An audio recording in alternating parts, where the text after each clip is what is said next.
참 예수님, 오늘은 9월 4일 연중 제22주간 금요일입니다.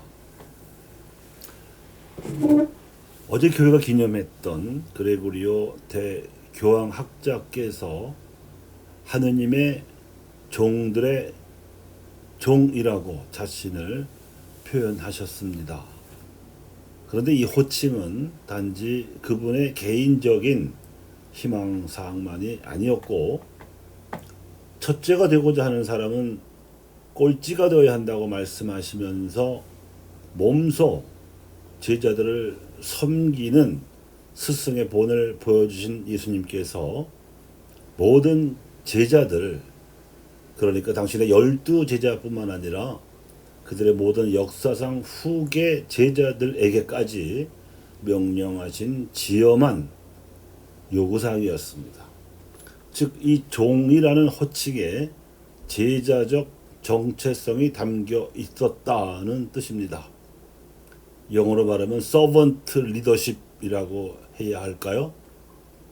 따라서 이 호칭 내지 정체성은 그레고리오 교황에게만 해당되는 것이 아니라 역대 교황은 물론이고 모든 주교와 신부들, 그뿐만 아니라 수도자나 평신도 안에서도 봉사하도록 선출되거나 임명된 모든 일꾼들에게 두루두루 포함되는 교계적 지혜로서 말하자면 일종의 가톨릭 코드였습니다.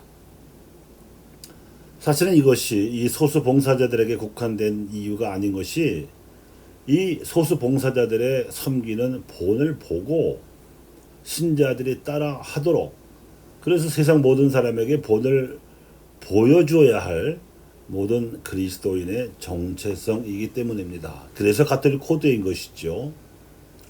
단지 그간의 역사가 증명하듯이 그리 만만치 않은 과제인 것은 분명합니다.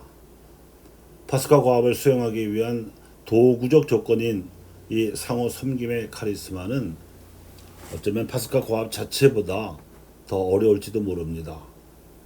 즉, 세상을 변화시키는 것보다 교회가 쇄신되는 것이 더 어려울지도 모르겠다는 말씀입니다.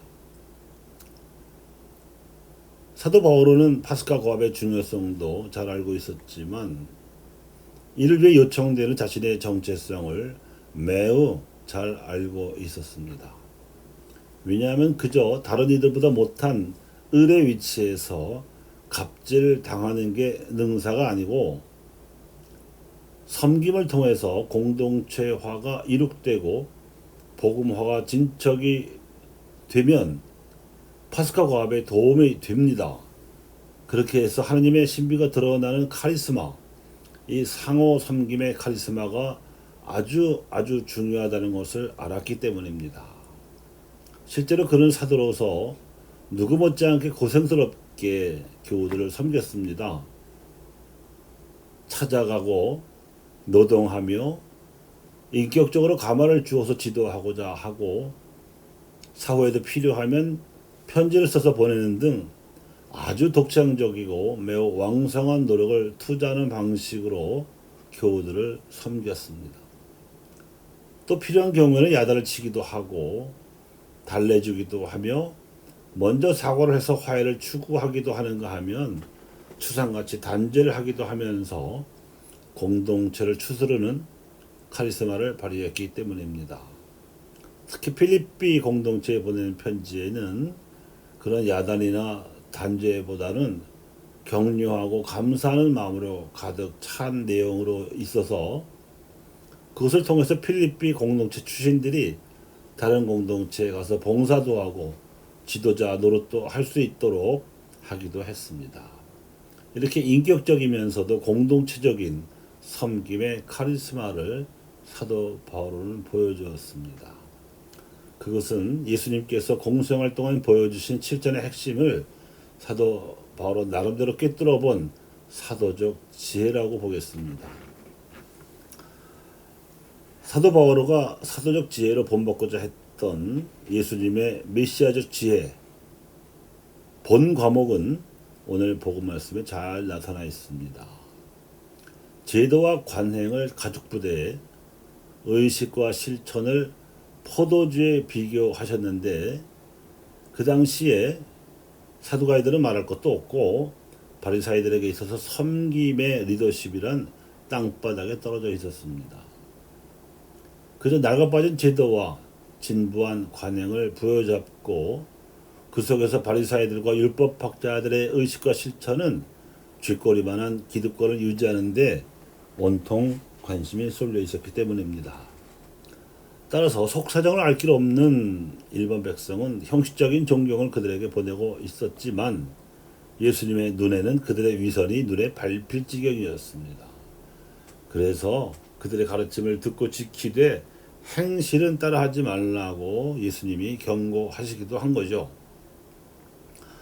따라서 제도적으로나 관습적으로 획기적인 개선을 기하기는 애시당초 어려운 형편이었습니다. 사두가이와 바리사이들이 기득권을 꽉 쥐고 있었기 때문에 그렇습니다. 그래서 그들의 제도와 관습을 낡은 가죽 부대에 비유하신 예수님께서는 그들의 의식과 실천 또한 묵은 포도주에 빗대시면서 당신의 새로운 섬김 양식을 새 포도주로 삼아서 아예 새로운 제도와 새로운 관습을 창출하고자 시도하셨습니다. 그래서 새 포도주는 새 가죽 부대에 담으라는 말씀이 나온 겁니다. 제도나 사회 분위기가 받쳐주지 못할 때는 기회를 포착한 개인이 깨달은 각성한 그런 개인이 먼저 돌파하는 수밖에 없습니다. 그렇게 해서 그가 돌파해내는 카리스마로 이 의미를 알아차리고 주변에 모이게 된 소수에게 가능성을 열어주고 그 가능성을 통해서 그 카리스마가 소수를 통해서 더 많은 사람들에게 나누어 줄 수 있게 되면 새로운 제도와 관습이 생겨날 수 있는 겁니다. 교회는 그렇게 해서 역사 안에 출현했습니다.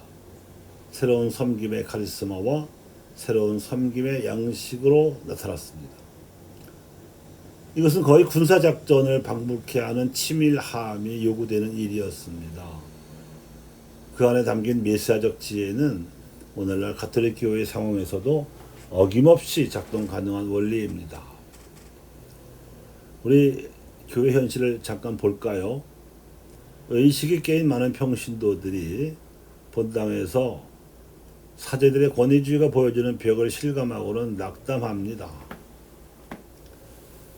그 반대도 있습니다. 의식 있는 사제들은 본당에서 쥐꼬리 많은 기득권을 가지고 휘두르는 평신도 유지들, 그들의 절망적인 꼰대질에 학을 띱니다. 그런가 하면 대다수의 착한 평신도들, 또 별 문제 의식 없이 살아가는 착한 신부들은 송곳처럼 워낙에 문제를 제기하기보다는 둥글둥글하게 잘 처신하면서 살아가지요.